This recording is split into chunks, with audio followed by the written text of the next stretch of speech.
Hello बच्चों, let's read this question. The question says the area of cross section of current carrying conductor is A naught and A naught by 4 at section first and second respectively. If V alpha 1 and V alpha 2 and E1 E2 be the drift velocity and electric field at sections 1 and 2 respectively, then option first V alpha 1 ratio V alpha 2 is equal to 1:4.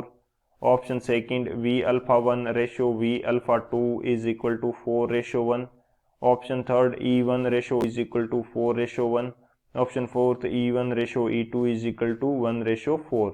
तो इस question के अंदर हमें एक conductor show कर रखा है जिसका cross section area A note and A note by 4 है फर्स्ट एंड सेकंड सेक्शन के लिए. यदि हमें दोनों के लिए drift velocity and electric field जो है वो गिवन है तो इनके अकॉर्डिंग करेक्ट ऑप्शन हमें चूज करना है. तो बात करते हैं की कंसेप्ट की यदि बात की जाए तो की कंसेप्ट इस क्वेश्चन के लिए हमारे पास क्या रहेगा. की कंसेप्ट हमारे पास ये रहेगा कि हमें एक तो ये पता होना चाहिए कि जब हमारे पास सीरीज कॉम्बिनेशन की कंडीशन होती है तो वहाँ पे करंट की वैल्यू क्या रहती है, सेम रहती है. एक तो ये हमारा की कंसेप्ट होगा, current will be same in series condition. तो यहाँ पे मैं बात कर लेता हूँ स्टेटमेंट की. तो ये मेरे पास क्या है, कि current will be same, current will in series condition, in series के अंदर करंट सेम रहेगा कि सेक्शन फर्स्ट और सेक्शन सेकंड के अंदर करंट की वैल्यू क्या रहेगी, सेम रहेगी. क्यों रहेगी, क्योंकि ये दोनों सीरीज के अंदर है. अब सेकंड की कंसेप्ट के अंदर हम बात करते हैं कि जो करंट होता है वो ड्रिफ्ट वेलोसिटी से किस प्रकार रिलेट करेगा वो हम देख लेते हैं. तो जो करंट की वो इक्वल होता है ई ए वी डी के. तो यहाँ पे जो वी डी है वो हमारे पास क्या है, ये है ड्रिफ्ट वेलोसिटी. ये हमारे पास क्या है, वेलोसिटी है. ए हमारे पास एरिया है कंडक्टर के क्रॉस सेक्शन का. ए हमारे पास क्या है, क्रॉस सेक्शन का एरिया है. E is the charge of electron और N हमारे पास क्या है, number of electrons per unit volume. Number of electrons per unit volume है.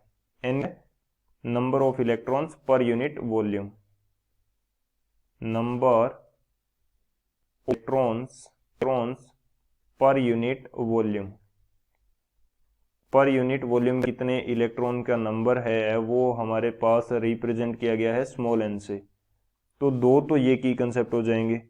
थर्ड की कंसेप्ट हमारा ये रहेगा कि हम इलेक्ट्रिक फील्ड और जो ड्रिफ्ट वेलोसिटी है उसके अंदर रिलेशन देख लेते हैं. थर्ड की कंसेप्ट हमारे पास क्या रहेगा, हम रिलेशन देखते हैं इलेक्ट्रिक फील्ड और ड्रिफ्ट वेलोसिटी के अंदर. तो ये हमारे पास क्या रहेगा, mod of electron is equal to 2m vd by E tau. E हमारे पास इलेक्ट्रॉन को चार्ज है. अब यहाँ पे मैंने मोड क्यों यूज किया है, क्योंकि ई के आगे मैं नेगेटिव साइन मैंने यहाँ पे नहीं यूज किया है, इसलिए मैंने क्या कर लिया, मोड यूज कर लिया. और 2m vd, m हमारे पास क्या है, मास ऑफ इलेक्ट्रॉन है, vd हमारे पास ड्रिफ्ट वेलोसिटी है एंड t हमारे पास क्या है, टाइम है. ये टाइम हमारे पास किसका टाइम है, जब कंडक्टर के अंदर करंट फ्लो होता है तो उसके अंदर इलेक्ट्रॉन की मूवमेंट होती है. तो इलेक्ट्रॉन को मूव करने के लिए, या जब इलेक्ट्रॉन मूव करता है तो आपस में दूसरे इलेक्ट्रॉन से टकराएगा.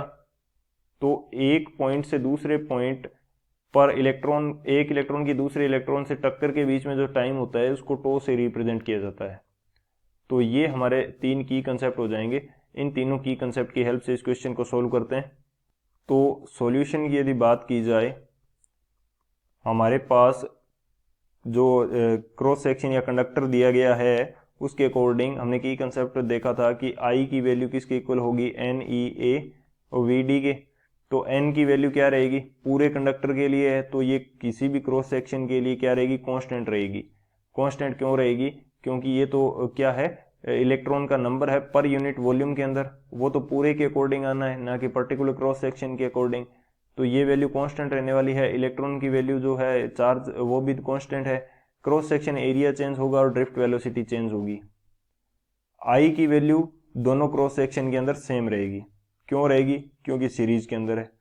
तो मैं यहाँ से लिख सकता हूँ कि N E A node first cross section की बात कर रहा हूँ, वी अल्फा 1 ये किसके इक्वल हो जाएगा, N E A nought by 4 और वी अल्फा 2। तो यहाँ से V alpha 1 by V alpha 2 ये कितना आ जाएगा, 1/4 आ जाएगा, यानी कि इनका रेशियो क्या आ जाएगा, ड्रिफ्ट वेलोसिटी का रेशियो आ जाएगा 1/4।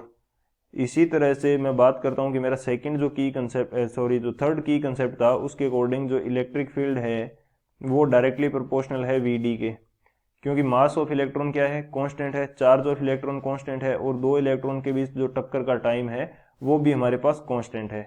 तो electric field directly proportional to drift velocity आ जाएगा। तो E1 बाई E2 की वैल्यू भी किसके रेशियो में आएगी, we alpha 1 by V alpha 2 के रेशियो में आएगी, और ये रेशियो कितना है, 1/4 है। तो ये हमारे पास दोनों के लिए रिलेशन आ जाएगा। तो कौन सा ऑप्शन करेक्ट होता है वो हम देख लेते हैं। हमारे पास V alpha 1 and V alpha 2 का रेशियो क्या आ रहा है, 1/4 आ रहा है, तो फर्स्ट ऑप्शन हमारा करेक्ट हो जाएगा। सेकंड हमारा इनकरेक्ट हो जाएगा क्योंकि 4:1 दे रखा है। थर्ड हमारा क्या हो जाएगा, इनकरेक्ट हो जाएगा क्योंकि 4:1 दे रखा है। और फोर्थ क्या है, करेक्ट हो जाएगा क्योंकि E1 और E2 का रेशियो भी कितना आ रहा है, 1:4 आ रहा है। तो हमारा जो ऑप्शन ए और ऑप्शन डी है वो करेक्ट है। So option A and option D is the final answer. I hope you understood it well. Best of luck. Thank you.